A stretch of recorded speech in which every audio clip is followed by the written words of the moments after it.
नमस्कार, कैसे हैं आप लोग। उम्मीद करता हूं कि आप लोग बहुत बेहतर होंगे। जैसा कि आपको पता है कि एसएससी सीपीओ 2025 की टियर 1 की आपकी आंसर की आउट हो चुकी है। आपका कितना क्या स्कोर बनना है कमेंट बॉक्स में जरूर कमेंट करके बताइएगा। बाकी अगर आपने अभी तक रैंक मित्रा पे अपना जो स्कोर कार्ड है और रैंक है वो चेक नहीं किए तो जाके चेक करिए, ताकि मैक्सिमम एस्पिरेंट का डाटा हमारे पास आ पाए। तो यहाँ पे 50,000 के आसपास जो एस्पिरेंट है उनका डाटा हालांकि आ भी चुका है रैंक मित्रा पे। तो एक्सपेक्टेड कट ऑफ आपकी जो है वो कितनी क्या रह सकती है, फिजिकल के लिए कितनी क्या कट ऑफ जाने वाली है कैटेगरी वाइज, उसके अलावा मेल और फीमेल की कट ऑफ कैटेगरी वाइज कितनी क्या रह सकती है उस पर बात करेंगे। उसके अलावा आपका फिजिकल जो है वो कब तक हो सकता है, किस मंथ तक आपका फिजिकल होने की संभावना है, टियर 1 का जो रिजल्ट है वो आपका कब तक आ सकता है, कितने गुना एस्पिरेंट जो है वो आपके क्वालिफाई होंगे, फिजिकल में कितने बच्चों को बुलाया जाएगा, इन सब पॉइंट पे सिंगल वीडियो में हम लोग बात करने वाले हैं। ये वीडियो आप सभी के लिए बहुत ज्यादा हेल्पफुल होने वाला है। तो चलिए स्टार्ट करते हैं। उसके अलावा ये आप देख सकते हैं रैंक मित्रा का मैं डाटा आपको दिखा रहा हूं और इस डाटा पे इस बार थोड़ा सा आप कम रिलाई कर सकते हैं। उसके पीछे के क्या कुछ रीजन है वो भी मैं अभी आपको समझाऊंगा। तो इसका जो कंप्लीट क्रेडिट है वो रैंक मित्रा को जाता है। यहाँ पे आपको पता है कि ओवरऑल आपका जो एग्जाम है वो यहाँ पे आप देख सकते हैं 12 दिसंबर तक ही एग्जाम हुआ है। 13 तारीख को एक सिंगल शिफ्ट में एग्जाम हुआ है। सबसे बड़ी बात क्या है कि 13 दिसंबर में जो डाटा यहाँ पे है वो सिर्फ 36 एस्पिरेंट का डाटा है। इसलिए स्टूडेंट को लग रहा है कि 13 दिसंबर की जो शिफ्ट है वो सबसे ज्यादा हार्ड है। बाकी आप मतलब सबसे ज्यादा इजी लग रही है क्योंकि उसका जो एवरेज स्कोर है वो 114.93 बन रहा है। जबकि यहाँ पे अगर आप ध्यान से देखोगे कि ओवरऑल जितनी भी शिफ्ट है उनमें जो एस्पिरेंट है वो आप देख सकते हैं। जैसे यहाँ पे 4234 एस्पिरेंट है, यहाँ पे 7056 एस्पिरेंट है, यहाँ पे 5000 है, यहाँ पे 7600 है, जबकि यहाँ पे केवल 36 एस्पिरेंट का डाटा है। इस वजह से आपको लग रहा है कि ये शिफ्ट जो है वो सबसे ज्यादा इजी है, लेकिन ऐसा नहीं है। अगर यहाँ पे 4 से 5000 या 7000 बच्चे होते तो आप ये मान के चलिए ये शिफ्ट या तो हार्ड में होती आपकी या आपकी मॉडरेट में होती। ठीक है, तो ये जो डाटा यहाँ पे दिख रहा है जो अभी आपको लग रहा है कि सबसे ज्यादा इजी शिफ्ट है, तो ऐसा नहीं है। ठीक है, यहाँ पे अगर हम देखें सबसे ज्यादा जो हार्ड शिफ्ट आपकी रही है वो आपकी 9 दिसंबर की पहली शिफ्ट रही है जिसका एवरेज स्कोर 98 बनना है। उसके अलावा आपकी जो सबसे ज्यादा इजी शिफ्ट रही है वो आपकी 11 दिसंबर की पहली शिफ्ट रही जिसका एवरेज स्कोर 110.58 बनना है। यानी कि यहाँ पे हार्ड शिफ्ट और इजी शिफ्ट के बीच में अगर आप देखेंगे तो आपका 12 नंबर का डिफरेंस है। तो आप ये मान के चलिए कि जो हार्ड शिफ्ट और इजी शिफ्ट की जो कट ऑफ है उसमें आपको लगभग 10 नंबर का जो डिफरेंस है वो देखने को मिलेगा। यानी कि अगर आप सबसे ज्यादा हार्ड शिफ्ट में रिलाई कर मतलब आते हो तो कहीं ना कहीं जो आपकी आफ्टर नॉर्मलाइजेशन जो कट ऑफ बनेगी उससे अगर आपके 10 नंबर कम भी है तब भी आप कहीं ना कहीं अपनी सिलेक्शन की उम्मीद कर सकते हो। ठीक है, उसके अलावा यहाँ पे अगर ओवरऑल सभी शिफ्ट को देखा जाए तो इसको देख के लग रहा है कि पेपर का लेवल ठीक ठाक रहा है। उसके अलावा आपकी जो कट ऑफ है वो कम रहेगी। अब ऐसा मैं क्यों कह रहा हूं, अभी धीरे धीरे आपको सारी चीजें यहां पे समझ में आने वाली। बाकी अगर आपने अभी तक टेक्स्ट बुक का पास परचेज नहीं किया है तो थोड़ा सा वेट कर लीजिए। अभी टेक्स्ट बुक पे पैसा वसूल जो सेल है वो स्टार्ट होने वाली। ये सेल आपकी 28 दिसंबर से स्टार्ट हो रही है और 28 दिसंबर को रात के 12 बजे से 1 बजे के बीच में आपको स्पेशल ऑफर ये मिल रहा है कि अगर आप 1 साल का पास परचेज करते हो तो 1 साल की बैटरी आपको फ्री मिलती है। यानी कि 1 साल का पास लेने पर आपको 2 साल की बैटरी यहाँ पे मिलेगी। उसके अलावा पास प्रो का जो प्राइस है वो मिनिमम रहने वाला है। उसमें भी अगर आप मेरा ये कूपन कोड PRAB12 यूज करते हो तो आपको मैक्सिमम यहाँ पे डिस्काउंट मिलेगा। लेकिन आपको ये ध्यान रखना है कि 28 तारीख को अगर आप 12 बजे से 1 बजे के बीच में परचेज करोगे तभी ये ऑफर आपको मिल रहा है। तो कोशिश ये करिए कि रात को 12 बजे से 1 बजे के बीच में ही आपको परचेज करना है। उसके अलावा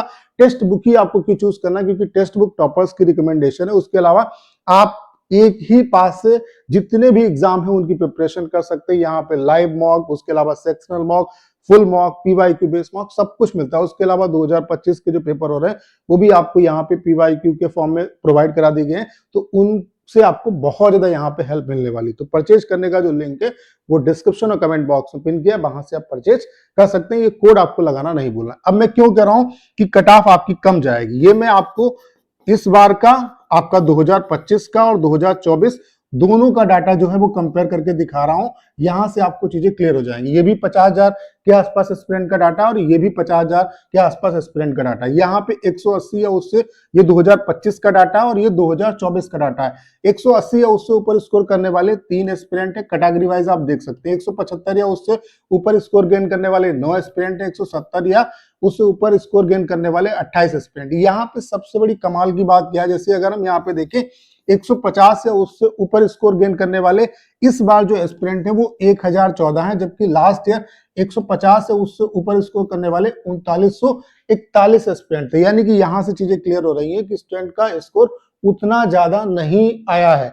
पिछली बार 4000 के आसपास एस्पिरेंट ऐसे थे जो 150 या उससे ऊपर स्कोर कर रहे थे और इस बार 1000 है। तो जाहिर सी बात है कि कट ऑफ आपकी कम रहेगी। जो लोग बता रहे हैं कि कट ऑफ बहुत ज्यादा हाई जाएगी, तो ऐसा बिल्कुल भी नहीं है, ठीक है। इसके अलावा और भी कई फैक्टर हैं जिनकी वजह से कट ऑफ आपकी कम जाएगी। अगर यहाँ पे हम 130 देखें, 130 इस बार 130 या उससे ऊपर स्कोर करने वाले 9062 एस्पिरेंट हैं और पिछली बार 130 या उससे ऊपर स्कोर करने वाले 14,813 एस्पिरेंट थे। उसके अलावा 120 या उससे ऊपर स्कोर करने वाले इस बार केवल 16,040 एस्पिरेंट हैं और पिछली बार 120 या उससे ऊपर स्कोर गेन करने वाले जो एस्पिरेंट थे वो 20,994 थे। तो आप देख सकते हैं कि इस बार स्टूडेंट के मार्क्स उतने ज्यादा अच्छे नहीं आए हैं जितना लास्ट ईयर आए थे। तो लास्ट ईयर वैकेंसी 5000 प्लस थी, लेकिन इस बार वैकेंसी कम है। फिर भी आप ये मान के चलिए कि कट ऑफ जो है वो लास्ट ईयर से ज्यादा नहीं जाएगी। आप ये लिख के ले लीजिए, आपकी लास्ट ईयर से कट ऑफ जो है उसके इक्वल ही रहने वाली है, ठीक है। क्योंकि आप देख रहे हैं कि स्टूडेंट किस तरीके से कितना कम स्कोर स्टूडेंट का आ रहा है। उसकी सबसे बड़ी जो रीजन है वो ये है कि इस बार सेक्शनल टाइम है आपका, ठीक है। तो जो मार्क्स आपको कम दिख रहे हैं इस बार, उसका सबसे बड़ा रीजन ये है कि इस बार सेक्शनल टाइम एसएससी ने लगा दिया, तो इस वजह से कट ऑफ पे बहुत ज्यादा इंपैक्ट पड़ेगा। उसके अलावा नया इंटरफेस है, इसका भी इंपैक्ट पड़ेगा। उसके अलावा नॉर्मलाइजेशन का जो फॉर्मूला है वो भी चेंज हुआ है, तो इसका भी इंपैक्ट पड़ेगा। आपने देखा होगा अभी सीजीएल में भी कट ऑफ कम गई है न्यू नॉर्मलाइजेशन फॉर्मूले की वजह से। उसके अलावा वैकेंसी अभी 3000 प्लस वैकेंसी है, अभी ये वैकेंसी और भी बढ़ सकती है। उसके अलावा रॉन्ग क्वेश्चन भी अच्छे खासे हैं, तो इसका भी इंपैक्ट पड़ेगा। तो ये सारे फैक्टर हैं जिसकी वजह से आपकी कट ऑफ कम जा सकती है और जाएगी। जो लोग कह रहे हैं बहुत ज्यादा हाई कट ऑफ जाएगी, तो ऐसा बिल्कुल भी नहीं है, ठीक है। बाकी कितने एस्पिरेंट फिजिकल के लिए क्वालिफाई होंगे, ठीक है, तो ये चीजें आपको लास्ट ईयर की कट ऑफ से समझ में आ जाएगा। लास्ट ईयर आप देख सकते हैं ये फीमेल की आपकी कट ऑफ थी, कितनी कट ऑफ थी, ये आफ्टर नॉर्मलाइजेशन आपकी कट ऑफ है। यूआर की कट ऑफ 135 गई थी, ईडब्ल्यूएस की 127, ओबीसी की 128, ईएसएम की 42 और एसटी की 98 और एससी की 106। वहीं अगर हम मेल की बात करें तो मेल की 119 गई थी यूआर की, ईडब्ल्यूएस की 111, ओबीसी की 113, उसके अलावा ईएसएम की 40, एसटी की 82 और एससी की आपकी 89 गई थी कट ऑफ। अगर हम फीमेल कैटेगरी के कैंडिडेट की बात करें तो आपके 7335 फीमेल कैंडिडेट क्वालिफाई हुए थे। उसके अलावा आपके मेल जो कैंडिडेट क्वालिफाई हुए थे वो 76,278 एस्पिरेंट क्वालिफाई हुए थे। तो 15.5 गुना एस्पिरेंट को क्वालिफाई किया था। ये अगर हम 5000 वैकेंसी के हिसाब से देखें, अगर जो पुरानी वैकेंसी थी उसके हिसाब से देखें तो ये 20 गुना से भी ज्यादा होगा। तो आप ये मान के चलिए कि इस बार भी आपके 45,000 प्लस जो एस्पिरेंट है वो क्वालिफाई होंगे। बाकी अगर वैकेंसी और बढ़ती है तो ये और कैंडिडेट ज्यादा होंगे। जितने ज्यादा ये कैंडिडेट होंगे तो उतना ही कट ऑफ पे और ज्यादा इंपैक्ट पड़ेगा। तो आपकी कट ऑफ कितनी क्या रह सकती है, तो अगर आप इजी शिफ्ट मतलब सबसे ज्यादा इजी शिफ्ट में आप लाई करते हो तो आप ये मान के चलिए कि अगर आपका कैटेगरी वाइज, अगर फीमेल की बात करें तो फीमेल की कैटेगरी वाइज जो कट ऑफ है वो इतनी ही रह सकती है। यानी कि यूआर कैटेगरी से अगर आपका सबसे ज्यादा इजी शिफ्ट में एग्जाम हुआ है तो यूआर कैटेगरी में अगर 135 नंबर है तो आपका कहीं ना कहीं सिलेक्शन हो जाएगा। आप फिजिकल और मेंस की प्रिपरेशन करो। ईडब्ल्यूएस में 127, ओबीसी में 128, ईएसएम में इतना, एसटी में इतना और एससी में इतना। उसके अलावा अगर आपकी सबसे ज्यादा हार्ड सीट में एग्जाम हुआ है तो आप ये मान के चलिए कि यूआर कैटेगरी से फीमेल का 127 पे सिलेक्शन हो जाएगा, ईडब्ल्यूएस से 120, ओबीसी से 120, एसटी से आपका 90 और एससी से 100 पे भी सिलेक्शन आपका हो जाएगा। बाकी जो एवरेज शिफ्ट है उसकी कट ऑफ इनके बीच में आपकी रहेगी, ठीक है। वहीं अगर मेल कैंडिडेट की बात करें तो यूआर कैटेगरी की अगर सबसे ज्यादा इजी शिफ्ट में आप अप्लाई करते हो तो आपकी 119 120 के आसपास कट ऑफ आपको देखने को मिलेगी। ईडब्ल्यूएस की 111, ओबीसी की 113, मतलब यही कट ऑफ आपकी सेम रिपीट होगी। एसटी की आपकी 82, उसके अलावा एससी की 89। उसके अलावा अगर सबसे ज्यादा हार्डशिप में अप्लाई करते हो तो आप 10 मतलब यहाँ पे 8 से 9 नंबर कम कर लो, तो यहाँ पे यूआर का 110 पे भी सबसे ज्यादा अगर हार्डशिप में अप्लाई करते हो तो यूआर में अगर 110 भी नंबर बनने हैं तब भी आप जो फिजिकल और मेंस है उसकी प्रिपरेशन करो।